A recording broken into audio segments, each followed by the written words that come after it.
Winter cycling again. It's very humid today and windy. So it's winter. Why bother?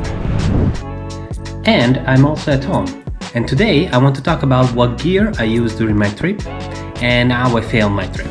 So let's start with my tent. It's a one-person tent, a little bit bigger than necessary. And I really appreciated that because that allowed me to store my stuff in it and also to put all the dirty clothes that I wanted to keep dry in the vestibule. The tent is from Nature Hike and it is very cheap. It has both a ground sheet and a removable fly, and this means being able to set up the tent under the rain without getting the inside wet, but also occasionally sleeping under the stars. Having a tent where you can comfortably sit and store your stuff is definitely worth the extra grams of load.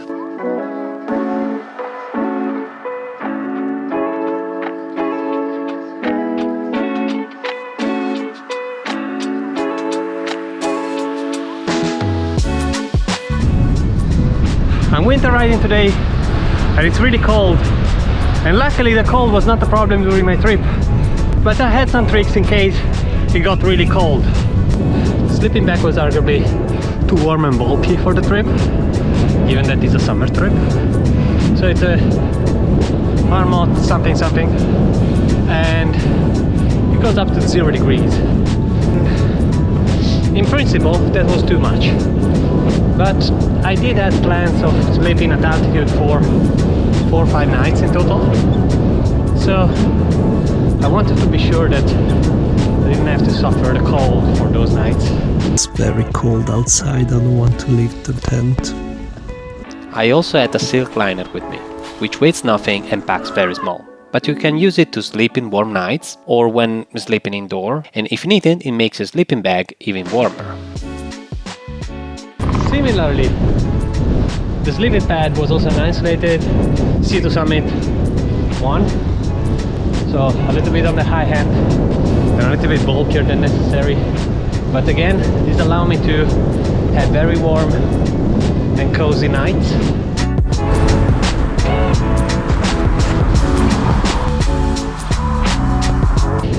Without altitude sleeping, I would go with a simpler sleeping bag and a mat, but overall I'm happy with those choices.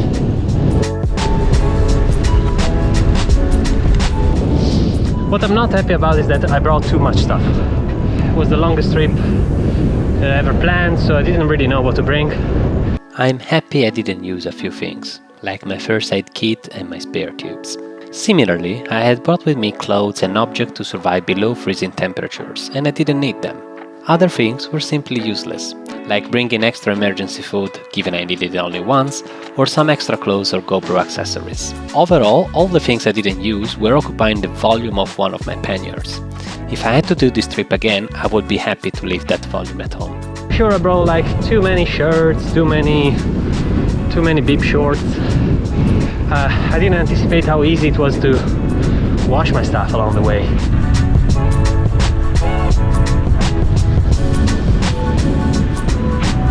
Other useful things were like this little mattress that I used at camp. That was very convenient to sit down in places and it really weighs nothing. And of course, the most important thing of the trip, which was my shovel to, well, you know, go to the toilet when in nature.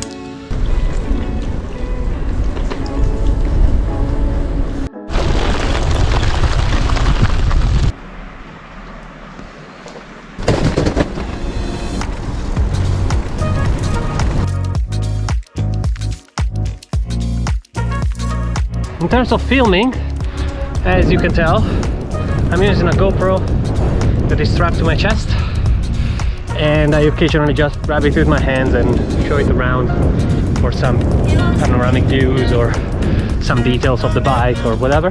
My goal when filming is to show what I see, while also providing some sort of dynamic of the point of view, given I'm fundamentally just sitting for 8 hours a day. It's very convenient because I basically never stop to film. I keep going and practicing unstrapping and unstrapping the GoPro.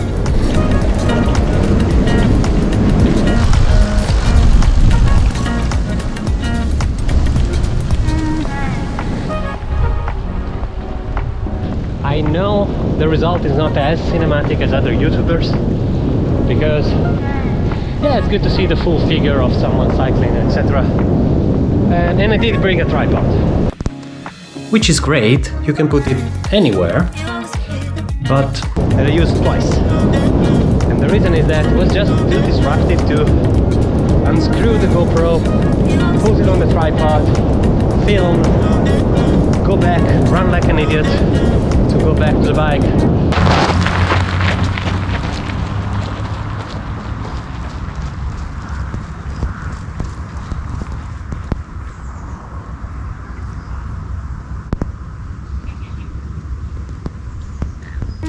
Ride the bike to get filmed and then repack everything. I just feel that if I was to use that more, I was then out to do a film while riding the bike, as opposed to filming me riding the bike. You know what I mean?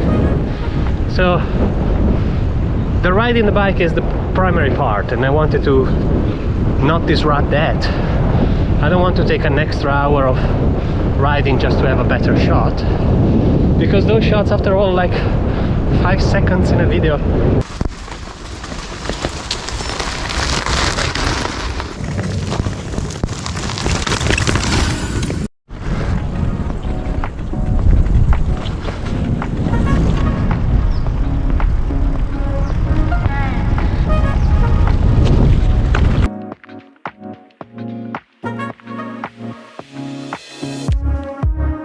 All in all, I hope these 13 videos will give you a good idea of what it takes to do such a trip, from preparation to filming it. And hopefully give you some ideas to plan your own adventure. Just left Rotterdam, first day of my homecoming, and I'm in Italy finally. 10 days. I think I just killed a snake. I didn't see it. This trip was everything. It was everything.